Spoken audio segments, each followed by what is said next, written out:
No, I want to start, I want to see how many of you are good at picking up thoughts. Naturally in life, some people are better at reading people, like their facial expressions, empaths. Other people are better at giving expressions. It doesn't mean anything positively or negatively about you, but I like to see just kind of the ratio of my audience. So we're going to do what we're going to do is kind of play a little psychological game. In a moment, I'm going to have some of you think of a few things, or I want all of you to, and you're going to think of the first thoughts that pop into your head. Don't say anything out loud. Don't say anything to the person next to you. Just go with the first thought that pops into your head. The first thing is simple. Everyone here think of a number from 1 to 5. Everyone get a number from 1 to 5 in your mind. Stick with it. First guess. Think of any color. Second thing. Easy. Third thing's a little weird. Think of a piece of furniture. Any piece of furniture you want. And finally, think of any flower. First flower that pops into your head. Good. Now I want to see how many of you can read my mind, because I've been focusing on certain choices out of all these categories, and I want to see which one of you are senders, which one of you are receivers. First of all, raise your hand if you were thinking of the number 3. Raise it nice and high.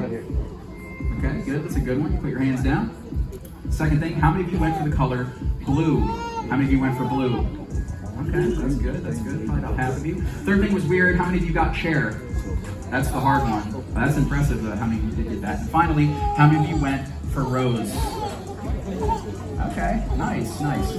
Raise your hand if you only got one of those things, if you only got one, okay? Only one. Keep your hands raised, don't put them down. Raise your hands if you got 2.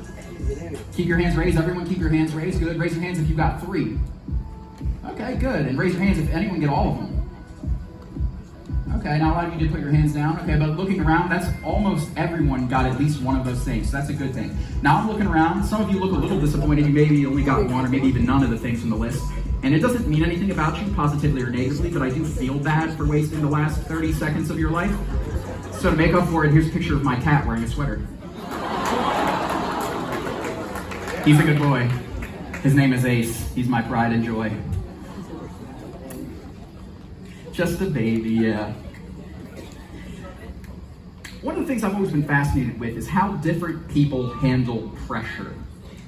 I want 4 people that would consider themselves good under pressure. You have to be confident, fun-loving, brave. You're not going to come up here and do the opposite of everything that I say. I'm not going to choose you this time. I'm just going to let the first 4 people that walk up here be who we use. So can everyone else please give a big round of applause to our 4 brave volunteers. We need 4 people. We got 1 right here. Thank you very much. Start a line right here. We got 2. We got 3. Whoever beats it up. 4. Oh, we beat you. We beat you. I'm sorry. I'm sorry. Give it up for these 4. Shoulder, shoulder, please. Give it up for these 4. Our 4 brave volunteers. Center yourselves. Everyone move over. You guys are terrible at this. Here, come in. Stop. Stop. Oh. No one saw. All right. And you stand right here. What are you? You come over here now. Blake, Eric, make a note. We're exiting the stage next show. All right. I have a couple of things for each of you. I have a piece of foam board and a marker. Take a board. Take a board and a marker.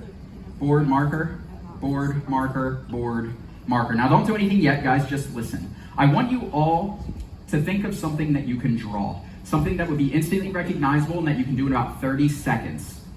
Not that. Oh, actually, no, you're the one, not that. All right.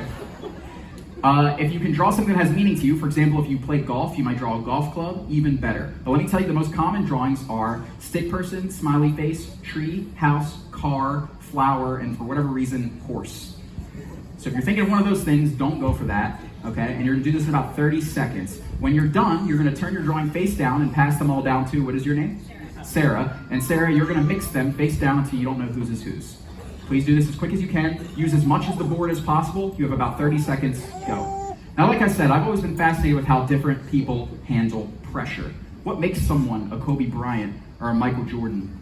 Some people, when you squeeze them, they focus. Other people, they fold. And statistically, standing in front of a room full of people is one of the top 3 biggest fears that all human beings have. So it's very telling the types of things a person draws when put under the pressure of this situation. Some people draw something they've never drawn before to rise to the occasion and challenge themselves. Other people draw something they've drawn hundreds of times in their life so they can get it done quickly and back to a place of control as soon as possible. In a moment, I'm going to try and figure out whose drawing belongs to who based on a few psychological games, and hopefully we learn a thing or two about them along the way. Now, if you haven't finished, please finish now and pass them down to Sarah because I have run out of script.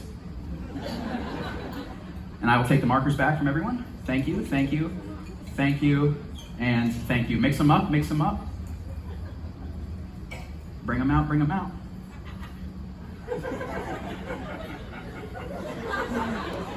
What are you doing? Has he been like this the whole cruise, this guy? Yeah, he's one of them. Perfect. Perfect, perfect. All right, we're going to take a look at this. Okay, nice. So it looks like the sun with a few extra details with some clouds around it. Okay, not bad. Get a shot of that. Perfect. Now, the first game we're going to play is I'm going to show this to each of you, and I'm going to ask you, is this your drawing? I want you each to say no. So essentially, one of you will be lying to me. I'll be very, very clear when I'm making my final guess, but until that moment, you say no, no matter what, okay? So is this your drawing? Is this your drawing? Is this your drawing? Is this your drawing? Interesting. Is this your drawing? Is this your drawing? Is this your drawing? Is this your drawing? Is this your drawing? Is this your drawing? Is this your drawing? Is this your drawing? Is this your drawing? Is this your drawing? Is this your drawing? Is this your drawing? Is this your drawing? Is this your drawing? Is this yours? Is this yours? Is this yours? Is this your drawing? Is this your drawing? Is this your drawing? Is this your drawing? Is this your drawing? Is this your drawing? Camera, can we get a zoom in? This is what a liar looks like. You can be honest now. Is this your drawing, Sarah? It's Sarah's drawing. You can go back to your seat. Everyone keep it going for her. Can you hit the next one right on top? Next one on top, please. Thank you very much. And, okay, I thought it was going to be your drawing for a second. There we go.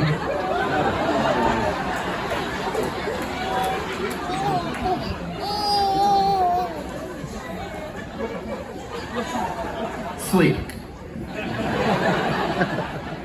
Okay, so I spent a lot of my time studying the art of graphology. Have any of you ever heard this term? Anyone here? Most people haven't. It's essentially handwriting analysis. It's being able to look at the way a person writes or draws and determine traits about them and their personality. The CIA actually employ people that are masters of this for things like check fraud. So I would say this is actually a pretty good shoe, all things considered, based on sort of the curvature of this, the laces that went into detail with that. They did it pretty quickly. It looks like they did this all in one swipe, except for up here, they did it two, which means that they're also sort of a perfectionist. This would be with someone, I would say, maybe like an A2 or A3 personality type, meaning a psychopath, a crazy person.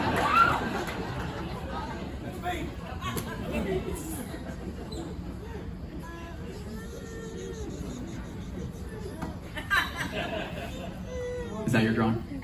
Yes, it is. I'm going to shake your hand. I'm going to take one step back, and you can go back to your seat. Thank you very much. Thank you very much. Keep an eye out for this guy. Can you the next one, please? Oh. That's that guy. That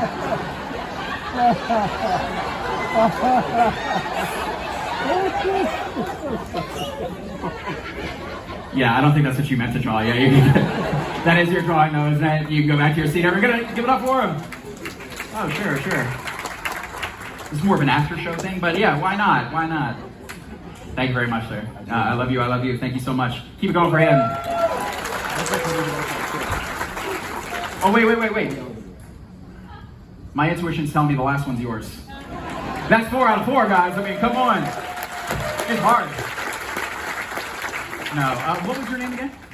Elizabeth. We're going to do yours a little bit differently, okay? Pick it up. I don't want to see it. Don't show it around. But actually, before you do, just confirm for everyone, they can't all see. They are all face down on the table, and you cannot see through the board. Yeah, it is thick, okay? I want you to pick it up, hold it against your chest, okay? Don't let anybody see it. If you could rub the ink in, that'd be great. And Elizabeth, you and I are going to go back to back, okay? Cheek to cheek. A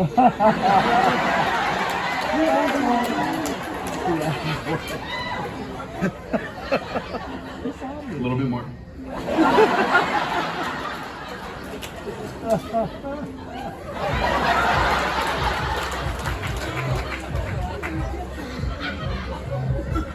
A little bit more. All right. In all seriousness. My mentalist abilities are tingling. I want you to imagine, Elizabeth, that you're going to redraw this thing in your mind, okay? But just the first line you would draw. Imagine you're starting over from scratch. The first line you would draw, just think it in your mind now. I think there's a couple ways you almost went with that, but did you draw like a horizontal line? I'm not a real mind reader, Elizabeth. I do need to say things out loud. Yeah? No? So a vertical one? Okay, interesting. I think the next line, if I asked you to do the next one, would be a horizontal, yes? Yes, okay, I jumped myself a little bit. Draw the next thing. Is there a reason you drew this, and can you tell us the reason without giving it away?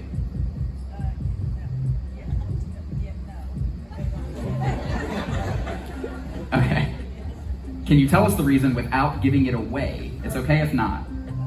You can say no if you don't think you can. Okay, draw the next thing for me in your mind. This is something, it's not like, this is the sun, for example. This is something you can actually touch and feel, yes? Yeah? It might not exist, but if it did, you could touch and feel it, yeah? It might not be like a real, it's like not like an apple or something, right? But, okay, but it could exist, and if it did, you could actually pick it up and hold it. Okay, draw the next thing.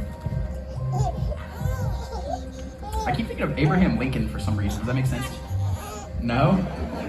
Do you see why maybe I could get to that? Okay, I don't know if I know what this is. I'm just going to try and draw what I think you're thinking of, or get as close as possible to it. I don't really know. I think there's like two main horizontal lines. One of them's bigger than the other. Vertical lines are about even. And there's something else that, it's not the sun, but it could, technically I think the sun is one of these things. We're just going to go with this, and I'll try and get as close as possible. Okay, Elizabeth, for the first time, I want you to go ahead and show everybody what your drawing was. What the? Oh, Texas flag.